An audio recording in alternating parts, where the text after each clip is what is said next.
Good morning, everybody. Welcome back to my channel, Conversations with Candace. Make sure you like and subscribe to my channel. Give me a thumbs up. One, two. So yes, good morning, everybody. It's like 40 in the morning.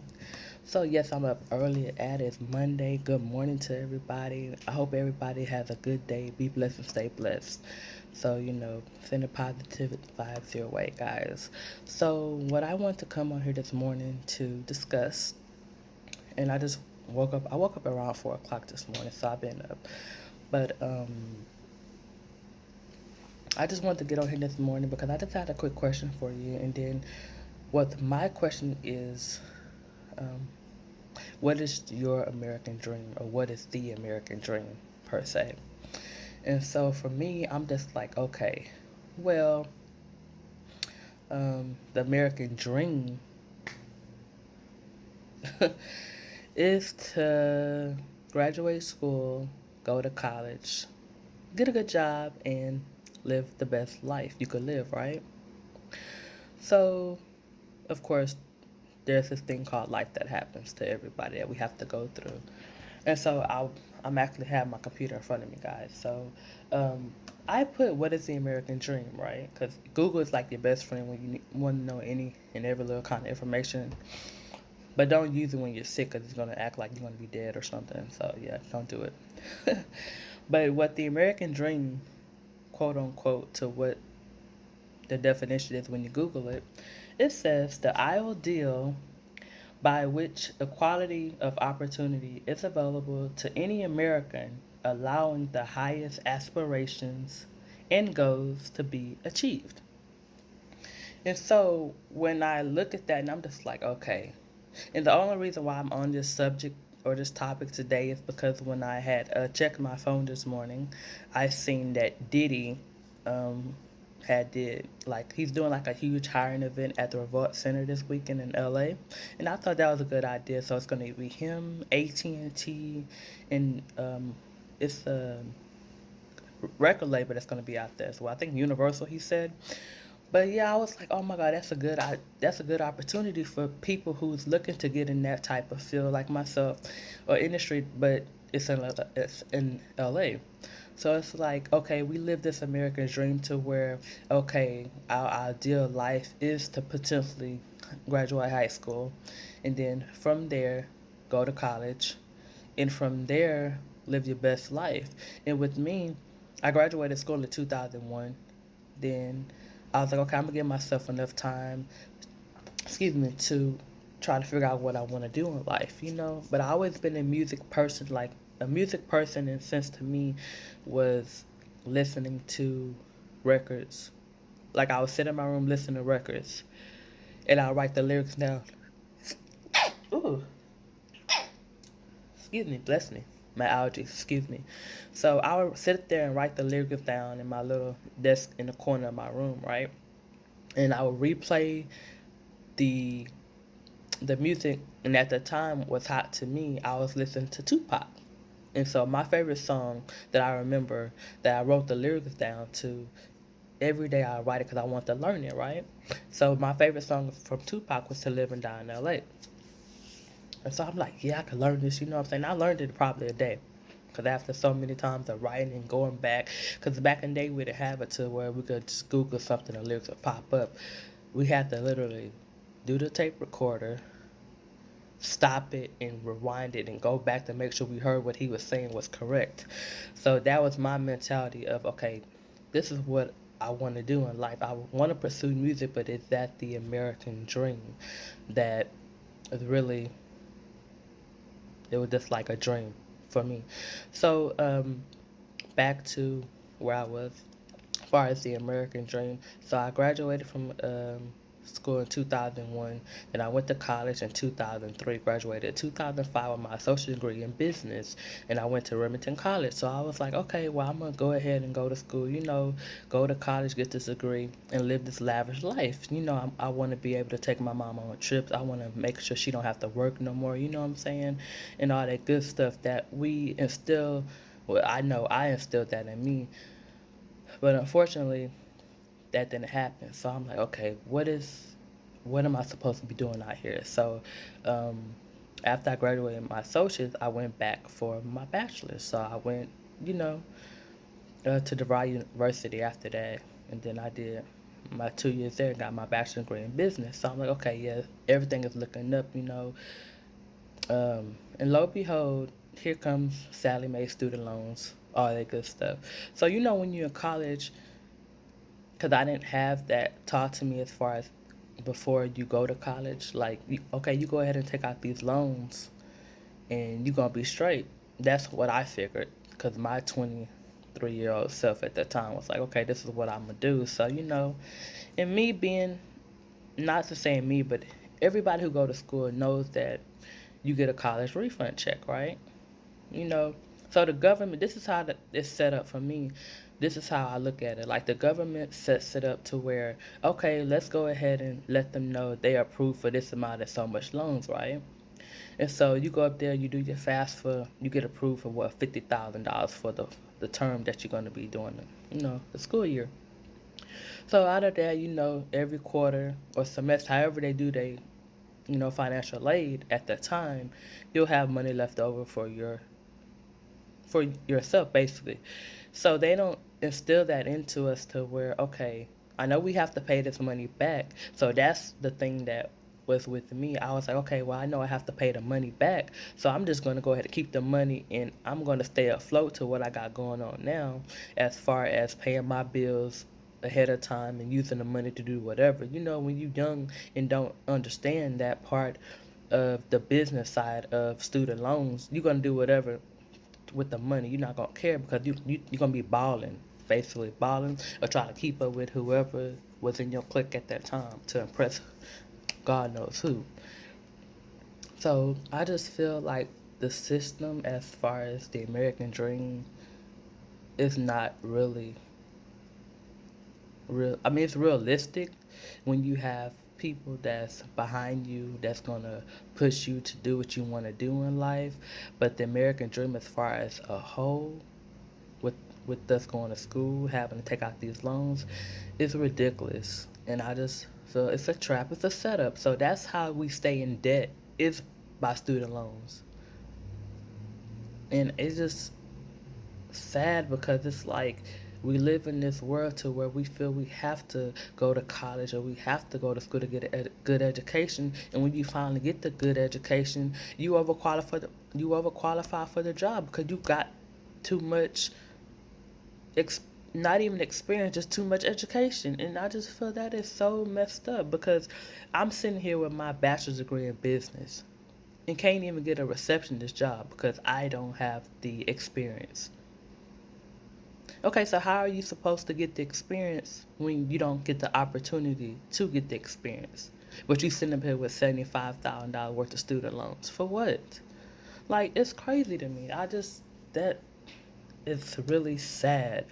And so I understand why people are doing trades and um, starting their own businesses. You know what I'm saying? Because that's the only way for you to stay afloat or try to stay afloat, to go ahead and make a good living for your family and yourself. And I'm not knocking education.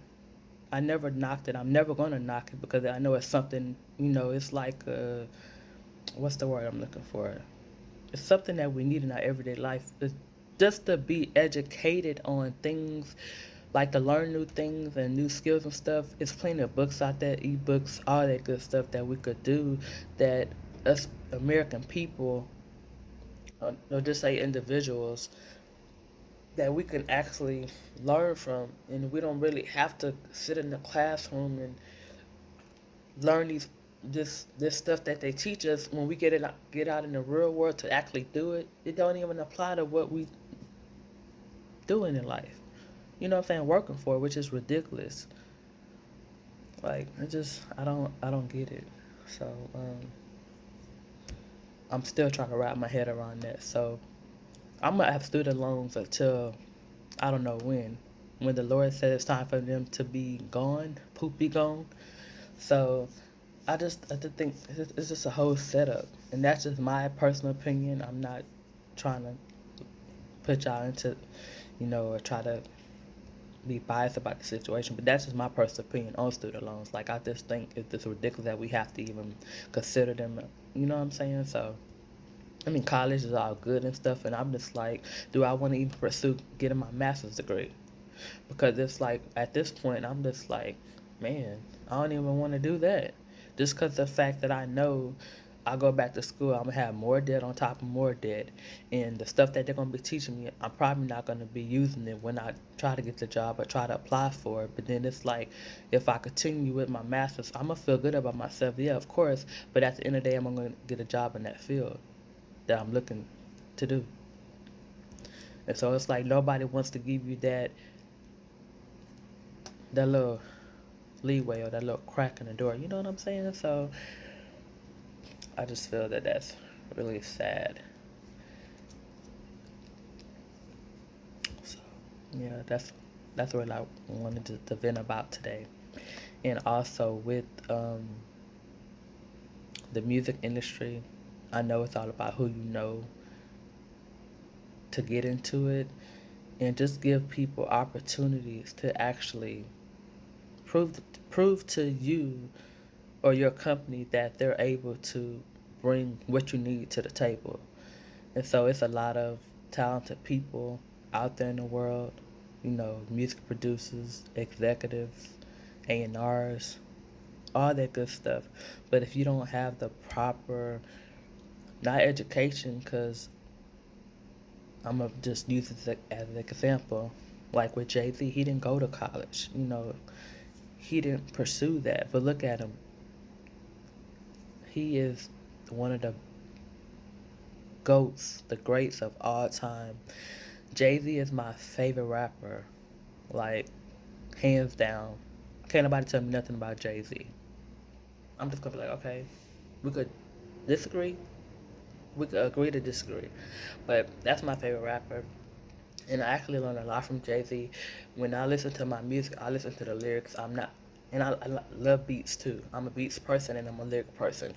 Because if you listen to people music just to be skimming through it, okay, it's hot or whatever. But if you sit there and you break down the lyrics from the song that you enjoy, you're gonna be like, okay, oh, well, they did go through this, or this did happen to them, or they're gonna talk about their experience, because that's what a lot of these entertainers do, is that they're entertaining us as far as the consumer customer, because that's what we are to them if they're thinking business wise, and they're gonna sell us what they've been through. They got it to where they could put in this song and put it on this beat, and I'm like, bam, you know what I'm saying? So hands down to Jay-Z. Jigga, if you listen, I am a huge fan. So I would love to meet you one day. I know it's going to happen, so I'm not going to say I would love to meet you. I am going to meet you one day, so I'm putting that in the universe that it's going to come true. And I just want to say, because with Jay-Z, because they have a little article that I'm reading that says 5 lessons learned from Jay-Z lyrics. And the one that really stood out to me is, this is from Mobile to Clarity.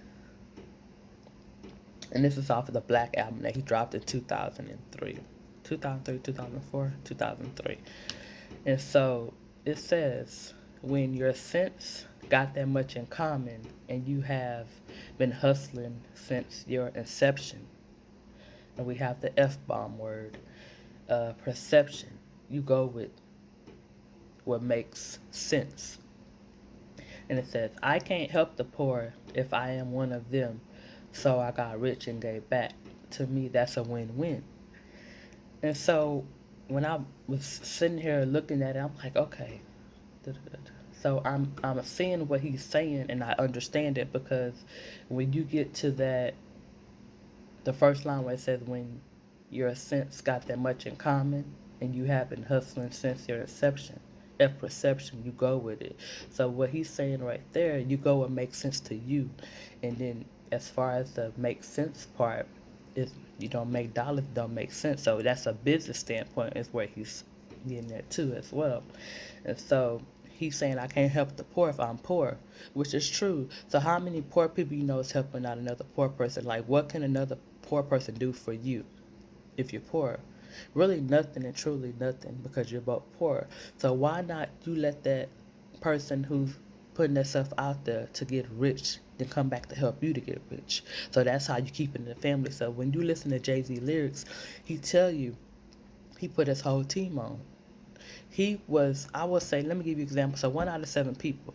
So if you got 7 people in your clique and you that only person that's gonna step out on faith and just go for it, like this lyric is saying in this song that he dropped on the Black album, then you're gonna go ahead and okay, push that person out there and y'all go do it and see what happens.